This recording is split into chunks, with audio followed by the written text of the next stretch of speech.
1413년 8월 태종이 참고 참았던 분노를 터뜨리는 일이 벌어집니다. 이건 큰 거다. 오. 바로 이것 때문이었습니다. 네. 어? 이게 뭐죠? 매? 예, 매입니다. 매입니다. 자, 이 평소 이 매를 데리고 사냥을 즐겼던 양녕대군이 네. 세자궁에서 매를 몰래 키우고 있다는 걸 태종이 알아버린 거예요. 자, 이때 태종은 평소와 달리 어마어마하게 화를 냅니다. 기생을 부른 것도 아니고 뭐 공부를 안 한 것도 아닌데 이 장난바라기 태종이 왜 불같이 화를 냈을까요? 그냥 매를 키우는 게 문제가 되나요? 문제가 되나요? 그러니까요. 그죠? 이유가 있습니다. 내가 매나 개와 같은 애완동물을 금했는데 어찌 명을 따르지 않는가? 아들이 하라는 공부는 안 하면서 이 동물을 기르고 사냥에만 빠져 있으니까 아예 동물을 키우지 마라! 라고 어명을 내렸거든요. 자, 그런데 그 어명을 세자가 어기고 몰래 매를 키우다가 들킨 거예요. 선생님 근데 아무리 세자여도 어명을 여기는 건 뭐 그러니까. 못 봐주지 않아요? 큰 당연하죠. 문제는. 아버지의 명이 아니라 임금의 명입니다. 그러니까. 왕과 세자는 어민이 군신 관계입니다. 어명은요, 목에 칼이 들어와도 지켜야 되는 겁니다. 심지어는요, 며칠 후에 태종은 이런 말까지 합니다. 세자의 마음은 반드시 그 자리를 좋게 믿고 있는 때문일 것이다. 만약 과연 뉘우치지 않는다면 종실에 어찌 적당한 사람이 없겠는가? 와. 이거 와. 드디어 드디어 좀 정신 바짝 드는 말인데요. 네. 그죠? 예. 그죠? 와. 태종은요, 너 계속 이러면 세자 자리에서 쫓아낼 거야 라고 지금 초강수를 둔 겁니다. 예. 네가 아무리 부족해도 너밖에는 없을 것이라고 생각하냐? 한마디만 하겠다. 내가 다른 선택을 할 수도 있다. 아바마마!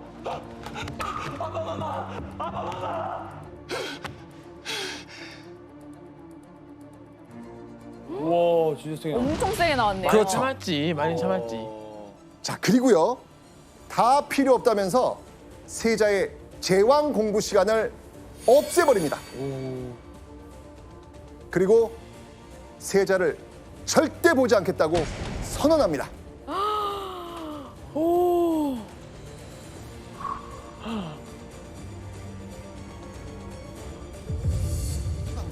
양녕대군의 머릿속엔 이런 생각들이 스쳐 지나갔을 겁니다. 태종이 언급한 종실의 적당한 사람은 과연 누구를 가리킬까? 양녕대군이 둘러봤을 때 아주 눈에 띄게 총명한 인물이 있었습니다. 똑똑하고 다방면으로 뛰어난 자질을 가져서 모두가 칭찬했던 그 사람.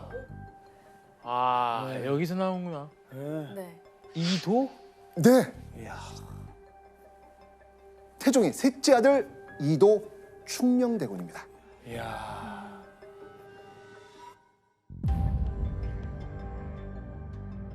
양녕대군보다 3살 아래였던 충녕대군을 향한 칭송은요, 이미 이때부터 권례에 자자했습니다. 이야. 이렇게 다르네. 예. 공부하라고 잔소리 듣고 태종에게 혼났던 양녕대군. 자, 그런데 공부는 정말 잘하고 모든 분야에 뛰어났던 충녕대군. 이미 세자의 자리는 정해져 있었지만 태종의 말을 들은 이후 양녕대군은 동생이라고 해도 이거 신경 쓰일 수밖에 없잖아요. 경진자가 된 거예요. 예. 이제 그런 것들이 보이기 보이죠. 시작하지 않았을까? 자, 이 화가 난 태종을 본 양녕대군 어떻게 했을까? 되게 얌전해졌을 것 같은데. 맞습니다. 이번에는요, 180도 달라집니다. 아. 바짝 긴장하고 책을 펼칩니다. 드디어 아버지가 원했던 첫 그림이 완성됩니다. 너무 오래 걸렸네요. 왜냐면 태종의 말에 세자 자리가 보장된 거 아니구나 하는 그 어느 정도의 그 불안감 또는 위기감을 느꼈던 것 같습니다. 자, 이제까지의 게으름은 온데간데 없고요. 세자는 매일 학문에 정진합니다.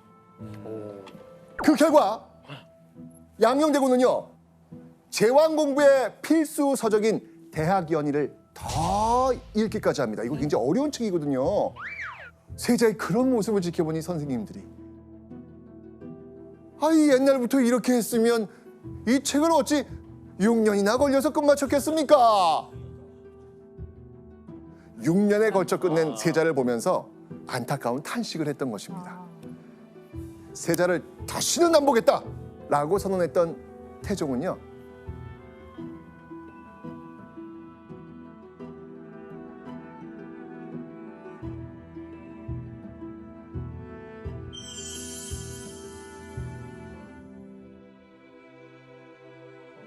이후에 아들과 함께 이 가족 행사도 같이 하고요.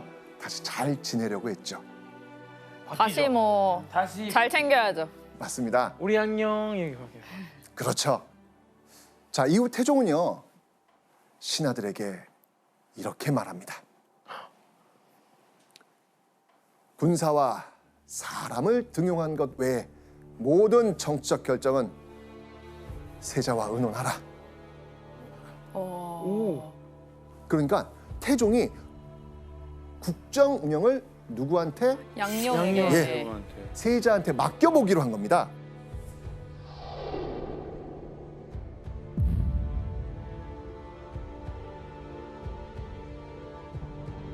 자, 이 태종은요, 양녕대군이 차기 왕으로서 실물 볼 수 있는지 자질을 검증할 아주 중요한 시험대에 올린 겁니다.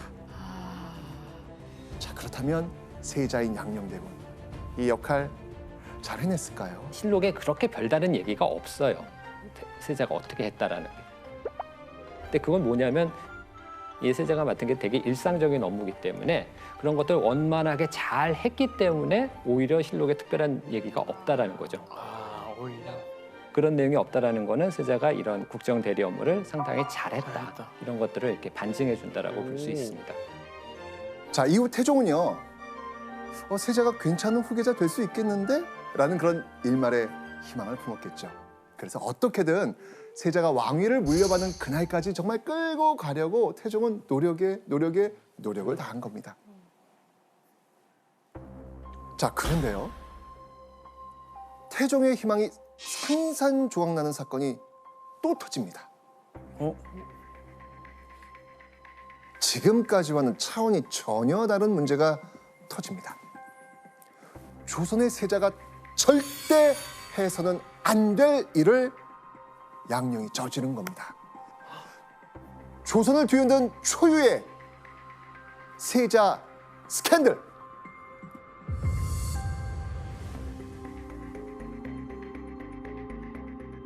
(1417년 2월) 세자인 양녕대군의 나이가 24살이 되던 해, 하루는요, 세자가 아름다운 여인에 대한 말을 듣게 된 거죠. 그 아리따운 여인은 누구였을까요? 바로 이 사람.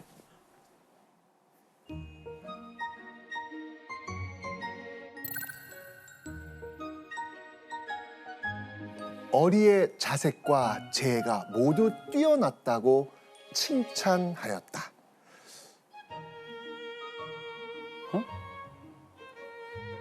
어리란 사람이에요? 네.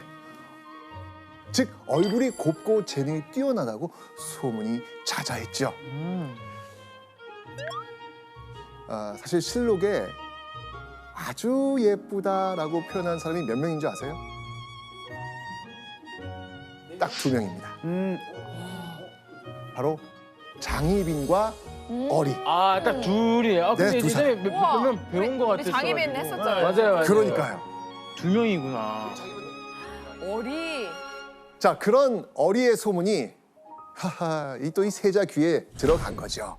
에휴.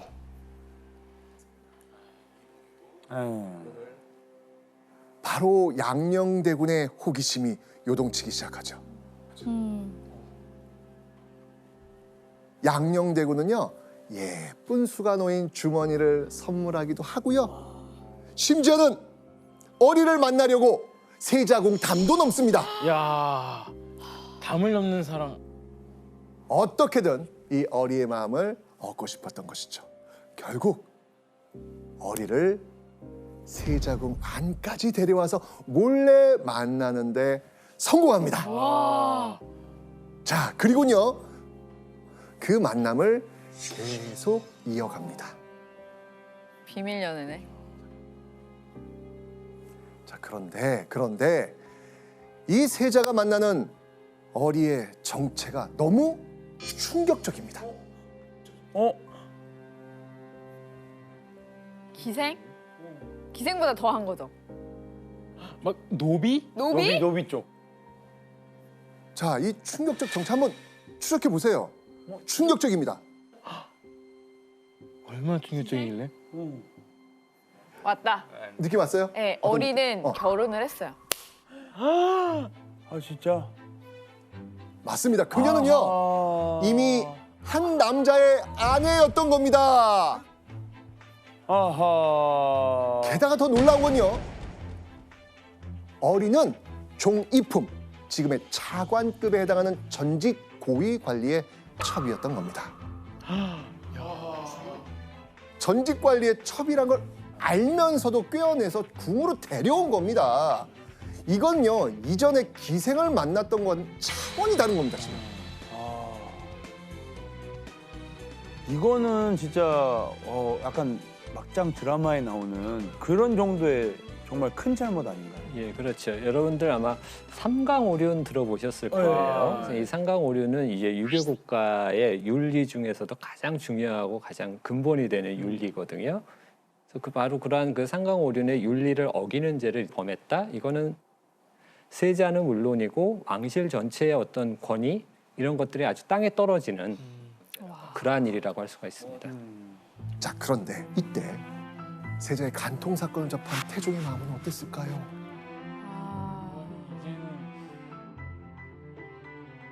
어리라는 여인은 지금 어디 있어? 세자궁에 숨어 있는 것을 발견하고 사원부로 압송하였습니다.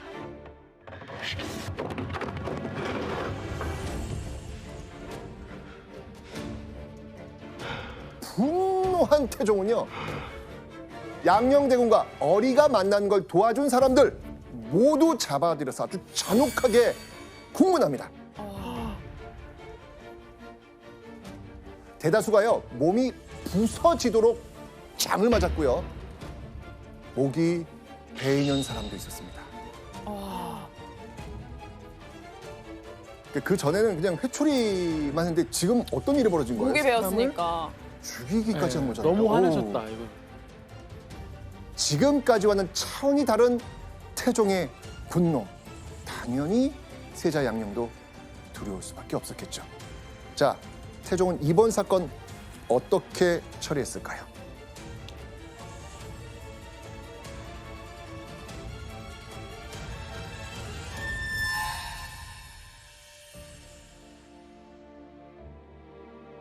이번에는요, 태종이 세자에게 이걸 하라고 뜻을 전합니다. 자, 이미 여러분들은 그 답을 알고 있습니다. 아까 처음에 네. 반성문 읽었잖아요. 종묘에서. 맞습니다. 우리가 시작할 때 봤던 그 종묘, 거기서 세자가 잘못했다고 반성문을 읽는 모습입니다.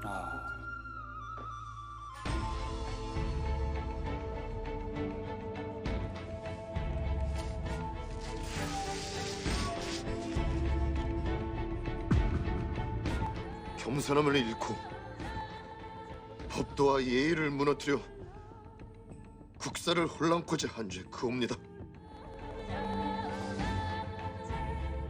이 나라 조선을 위해 헌신하는 것으로 그 죄를 씻고자 하나이다. 아 이게 이래서 이랬구나. 뭐 당시 양녕대군에게 이보다 더 낯뜨겁고 부끄러운 처벌은 없었을 겁니다. 그리고 세자는요, 절절하게 반성하면서 이런 맹세까지 합니다.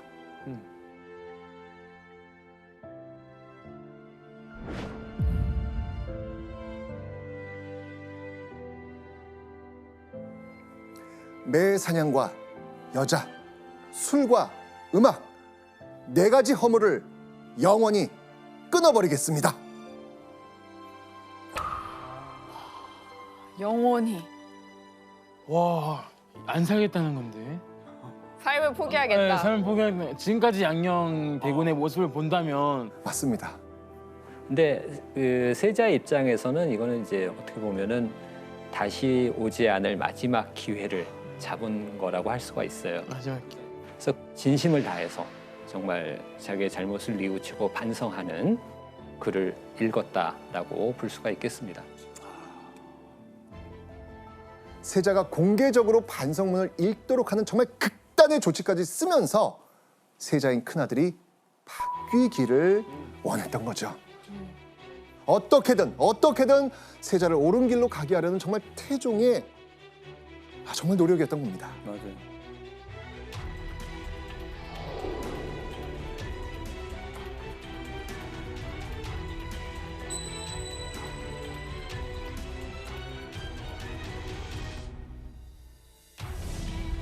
자, 그로부터 1년 후 1418년 3월 태종은 다시 한번 충격적인 양녕대군의 소식을 듣게 됩니다. 오, 나. 아니네? 예원 씨, 어리를 만나서 아기를 낳아요. 정답!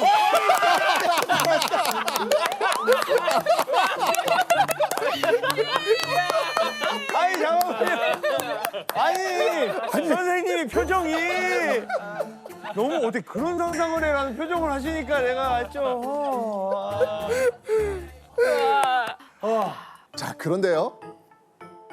그 아이가 태어난 시기가 기가 막힙니다. 왜요? 언제예요?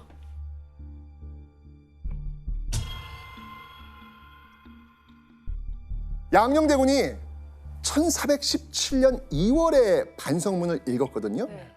그런데 1418년 2월에서 3월쯤에 아이가 태어났다? 2월, 3월? 근데 2월, 3월 반성문 읽었잖아요. 그러면 보통 5월이나 6월에 임신이 된 거예요. 그렇죠. 그래야 2월, 3월에 나와요. 맞습니다.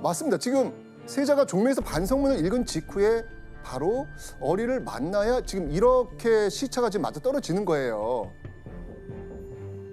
알고 보니까 양녕대군이 아버지 태종을 속이고 남몰래 어리를 계속 만나고 있었던 거예요. 야, 이거는 그 눈물의 그런 반성문 뭐예요, 그러면? 자, 이 태종과 세자 정말 최악으로 치닫는 부자 사이였습니다.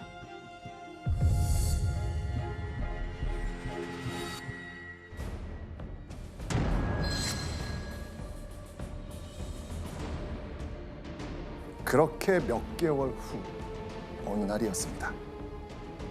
태종이 세자를 향해서 아주 충격적인 말을 합니다.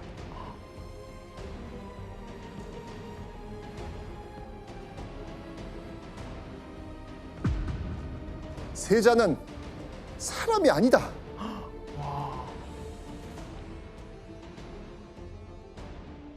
자, 그렇게 믿었던 양녕대군이 또 다시 일을 벌인 겁니다.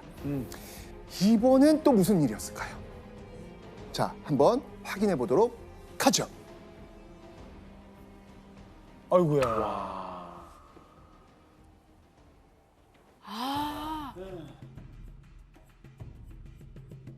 세자가 성령이 죽었을 때 궁중에서 활 쏘는 놀이를 하였다. 동생이 죽었는데 활쏘기를 했던 시기는 태종의 넷째 아들인 성령대군이 죽은 지 고작 24일이 지났을 무렵이었습니다.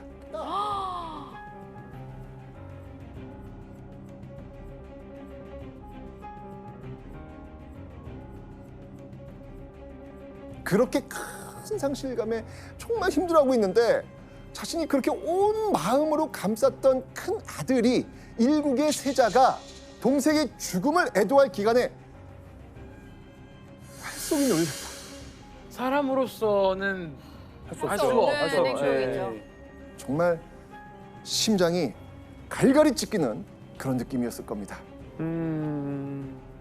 사실 세자도 좀 꺼림직하긴 했어요. 꺼림직해서 이제 자기 스승이 되는 관원에게 나 활 쏘고 싶은데 나가서 좀 쏴도 될까요?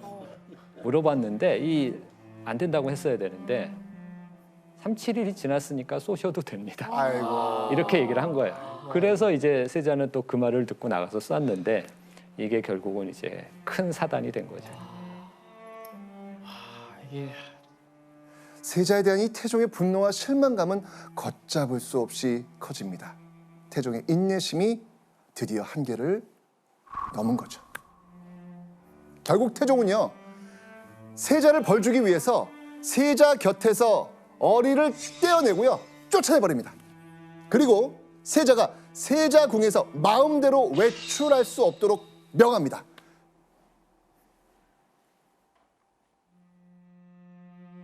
그렇게 세자의 발이 묶인 지 보름이 지난 1418년 5월 30일 태종에게 세자의 상소가 도착합니다. 상소? 반성을 좀 하나. 자, 그 내용이 지금 여기 있습니다. 자, 과연 양녕이 보름 이후 어떤 상소를 올렸을까요?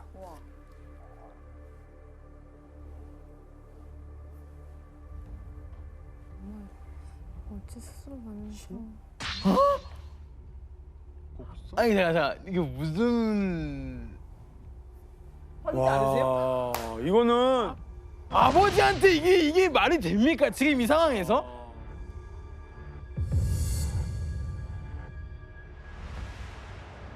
자, 양녕대군이 직접 써서 보낸 상소, 거기에 적힌 내용을 풀어보면요, 아버지는 지금까지 여인들을 다 궁중에 들였으면서 저는 왜 안 됩니까? 나의 첩들을 아버지가 궁중에 들이지 못하게 해서 지금 나라에 원망이 가득합니다. 그러니 이건 내가 아닌 아버지가 반성하셔야죠. 라고 적혀 있었던 겁니다. 와, 야, 아들이 이렇게 얘기하면 진짜 아주 건방지네요. 진짜 진짜 뒷목 잡아. 아들이 사실 아버지에게 할 말도 아니지만 태종은 엄연히 조선의 왕입니다. 불경스럽고 모욕적인 상소를 왕에게 보내는 건 세자라도 용납될 수 없겠죠. 결국 1418년 6월 3일 태종은 어명을 내립니다.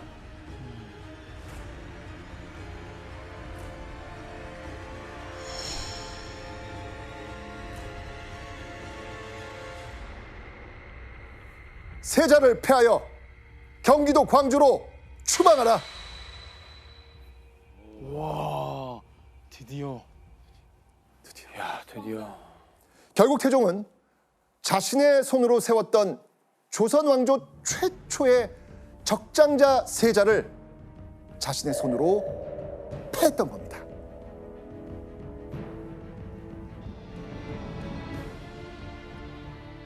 폐세자는 왕자의 신분이 되어 새로운 칭호를 얻게 됩니다. 세자 아니면은 양녕대군. 맞습니다. 맞습니다. 우리가 익히 알고 있는 양녕대군이란 명칭이 바로 이때 나온 겁니다. 그리고 양녕대군이 폐세자된 지 불과 2달여 만인 1418년 8월 새로운 세자 충녕대군이 왕이 됩니다. 세종대왕. 맞습니다. 조선 4대 왕 세종. 이렇게 세종대왕의 시대가 시작이 되는 겁니다. 와.